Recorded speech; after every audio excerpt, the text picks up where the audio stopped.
Une start-up vient de publier des résultats qui défient la logique. Leur puce consomme 10 000 fois moins d'énergie qu'un GPU Nvidia qui fait tourner l'IA aujourd'hui. Pas 10 fois, pas 100 fois, mais 10 000 fois. C'est comme comparer la consommation d'un TGV à celle d'une trottinette électrique. Et le plus fou, c'est qu'ils arrivent en faisant exactement l'inverse de ce que fait toute l'industrie depuis 70 ans. Au lieu de combattre le chaos atomique qui règne dans les circuits électroniques, ils l'utilisent comme moteur de calcul. Leur secret s'appelle le P-bits, un composant qui n'existe nulle part ailleurs et qui pourrait rendre obsolète tout ce que l'on connaît en informatique. Cette entreprise s'appelle Extropic, donc un petit clin d'œil à Anthropic, et ce qu'il propose est tellement radical que c'est soit la plus grande révolution technologique de la décennie, soit c'est le plus gros coup de bluff de l'histoire de la tech. Aujourd'hui, on décortique tout ça ensemble. Au passage, si ce format vous aide, pensez à vous abonner et à vous inscrire à la newsletter. Je vous y envoie un résumé clair de l'actu de lundi à vendredi. Et pour les analyses en temps réel, rejoignez-moi sur x.com. Cette startup s'appelle Extropic et elle est dirigée par un personnage pour le moins atypique. Guillaume Verdon, un physicien canadien, ancien de Google où il travaillait sur l'informatique quantique. Mais sur Twitter, il est connu sous un autre nom, Beast Beth Jesus. Oui, comme un mélange entre Elon Musk sous stéroïdes et un physicien théoricien qui aurait trop regardé de vidéos philosophie à 3h du matin. Le type qui tweet des mèmes sur l'accélération technologique entre deux publications scientifiques quoi. Et Forbes a dû utiliser des techniques de reconnaissance vocale dignes de la CIA pour découvrir que c'était lui derrière ce compte anonyme. Verdon est aussi le cofondateur du mouvement EACC, le mouvement de l'accélérationnisme effectif, qui milite pour foncer tête baissée dans le progrès technologique. Le genre de philosophie qui vous fait soit rouler des yeux, soit acquiescer vigoureusement selon votre niveau de caféine. Mais bon, revenons à cette puce qui nous intéresse vraiment.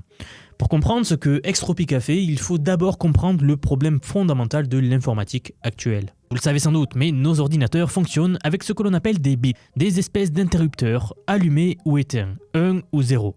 C'est propre, c'est net et c'est prévisible. Le seul problème, c'est que l'univers, lui, n'est pas du tout comme ça.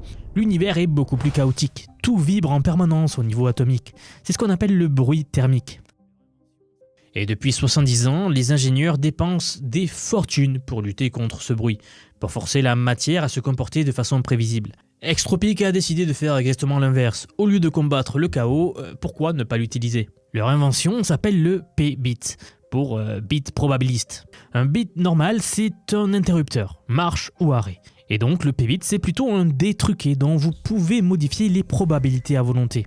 Schématiquement, vous pouvez lui dire « tombe sur pile 70% du temps » et il le fait.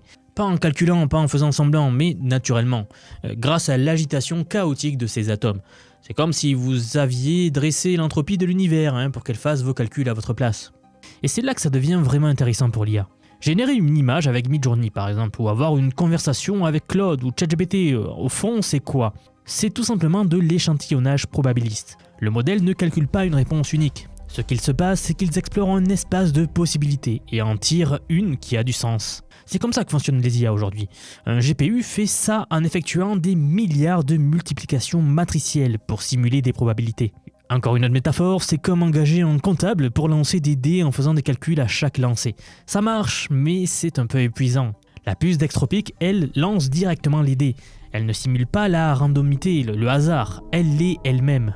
Fin octobre, Extropic a publié ses premiers résultats. Ils ont créé ce qu'ils appellent un modèle thermodynamique de bruitage, ou DTM pour les intimes. En gros, c'est comme les modèles de diffusion, vous savez, ceux qui créent les images IA que vous avez certainement vu passer, Stable Diffusion par exemple, mais optimisés pour leur matériel à eux.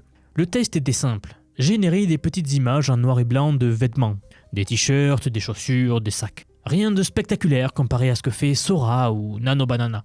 Mais le résultat énergétique était stupéfiant. 10 000 fois moins de consommation qu'un GPU de pointe.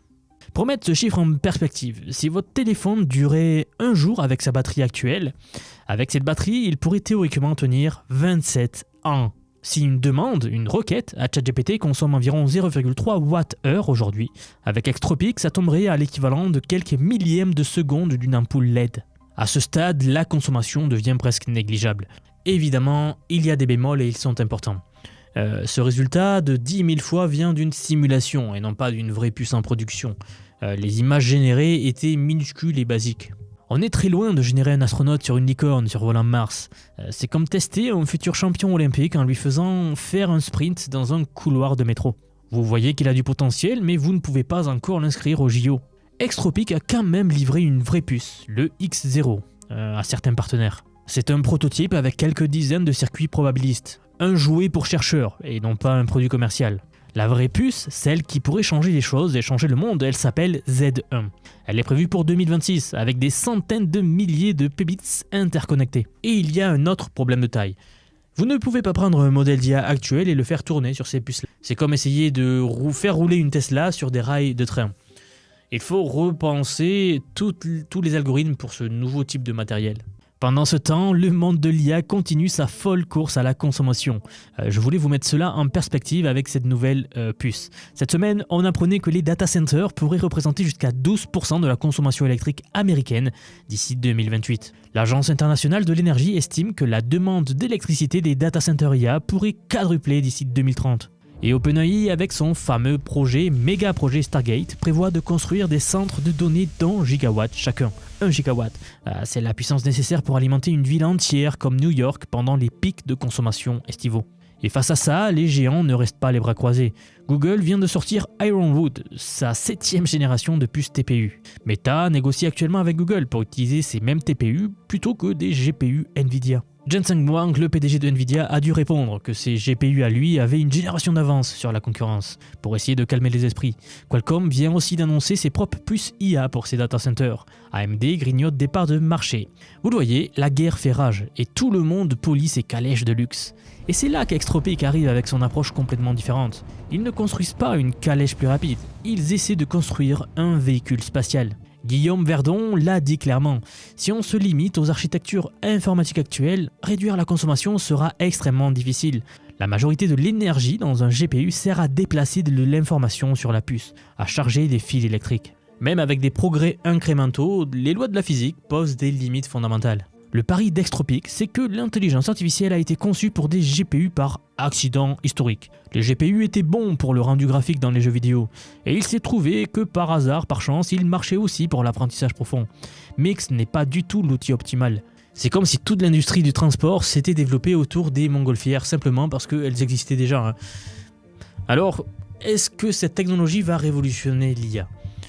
Honnêtement, personne ne le sait. L'histoire est jonchée de promesses révolutionnaires qui n'ont jamais abouti. L'informatique quantique promettait des miracles depuis 30 ans et on attend toujours les applications pratiques grand public. Les critiques d'Extropic soulignent que ce n'est peut-être que du computing stochastique, recyclé avec un nouveau marketing.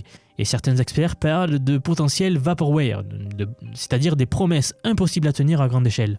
Mais il y a des raisons d'être optimiste. L'équipe d'Extropic compte des physiciens très sérieux issus de Google, d'IBM, d'Amazon et même Microsoft. Ils ont publié leurs recherches, ouvert leur code source pour que d'autres puissent vérifier leurs calculs. Des chercheurs indépendants ont confirmé que les mathématiques tenaient bien la route. Ils ont même des investisseurs comme le CEO de Shopify ou le fondateur de Cohere et l'ancien CTO de Coinbase même. Donc, ce n'est pas le profil type d'une arnaque. Le scénario le plus probable, Extropic ne va pas remplacer les GPU du jour au lendemain, mais il pourrait créer une niche pour certaines applications probabilistes spécifiques, comme par exemple les simulations biologiques ou la robotique. Et si ça marche, même partiellement, ça pourrait ouvrir une nouvelle ère de l'informatique. Une ère où on travaille avec la physique plutôt que contre elle. Ce qui est certain, c'est que l'IA telle qu'on la connaît n'est pas soutenable énergétiquement sur le long terme. Les factures d'électricité qui explosent, les data centers qui pompent de l'eau, les émissions carbone qui grimpent. Il faudra bien trouver des solutions. Extropic en propose une. Elle est risquée, elle est peut-être prématurée, mais elle existe. Et pendant que les géants de la tech se battent pour optimiser des technologies vieilles de plusieurs décennies, ces physiciens un peu fous essaient de réinventer les règles du jeu. C'est peut-être ça le vrai progrès. Non pas de faire mieux avec les mêmes outils, mais d'inventer de nouveaux outils. Si vous êtes comme moi et que vous trouvez fascinante cette course à l'innovation, que vous voulez comprendre comment ces technologies vont transformer nos vies, nos métiers dans les années qui viennent, si vous sentez que l'IA va changer la donne dans votre secteur et que vous ne voulez pas rester spectateur, alors j'ai justement quelque chose pour vous. J'aimerais vous dire que depuis quelques mois déjà, j'ai construit un programme d'apprentissage unique. Je vous apprends l'IA sous tous ses aspects. C'est un parcours pensé pour vous transmettre tout ce que je sais. Alors non seulement sur les modèles comme ChatGPT, Gemini de Google, Grok que l'on vient de voir, mais bien d'autres. Je vous montre surtout en fait la manière de les intégrer concrètement dans votre vie, dans votre travail, dans vos projets. Et ce, que vous soyez salarié, indépendant, entrepreneur ou même à la retraite. Nous avons beaucoup de retraités dans la communauté. J'ai récemment sorti la plus grosse mise à jour à ce jour de la formation. Ça fait un petit moment que j'en parlais, mais ça y est, elle est là, elle est en ligne. Donc, un module entièrement dédié à l'automatisation par IA. Autrement dit, la création des agents IA, des espèces de salariés virtuels qui vont travailler pour vous et tout faire pour vous. En somme, vous faire gagner des heures et des heures et des heures. Vous êtes déjà plus de 4500 personnes à avoir rejoint ce programme, donc nous approchons des 5000, merci pour le soutien. Et enfin, sachez qu'il n'y a pas besoin d'être développeur, pas besoin d'avoir un profil technique, je vous prends par la main, et pas à pas avec des leçons vidéo claires, des cas pratiques concrets, on voit tout ce qui touche à l'IA. Dernier point mais pas des moindres, si vous nous rejoignez aujourd'hui, vous aurez accès à toutes les évolutions du futur sans surcoût, accès illimité à vie à tout ce que je veux vous apprendre. Donc aujourd'hui c'est un paiement unique, ce n'est pas un paiement mensuel, c'est juste un paiement unique et vous aurez accès à vie à toutes les mises à jour que je vais faire en permanence et que je fais en ce moment même. Si cela vous intéresse, vous avez les liens en dessous de la vidéo, donc soit en description, soit en commentaire épinglé pour nous rejoindre. Dans tous les cas, moi je serai très heureux de vous accueillir dans le programme. Si vous êtes encore là, merci d'avoir regardé jusqu'au bout et je vous dis à très vite pour la prochaine vidéo.